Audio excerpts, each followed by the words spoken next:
Hi, this is Quick Tips with Small Space Urban Gardening. I want to talk about how to repurpose cheese ball containers for gardening uses.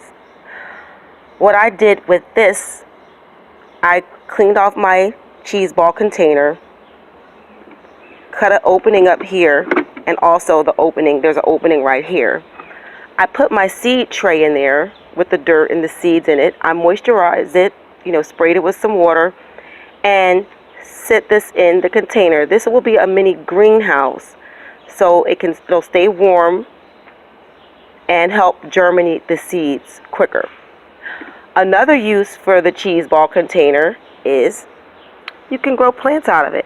Now I think this is really fun right here. I did this for children. You can grow carrots in here or even strawberries. You see, I created my own label, carrots. The children can see the carrots grow from the top as well as maybe from the sides, depending on the position of the carrots. And then they can harvest these. So not only unhealthy snacks can come in these containers, you can also have healthy snacks from these containers as well. I hope this is helpful to you, and thank you for watching Small Space Urban Gardening.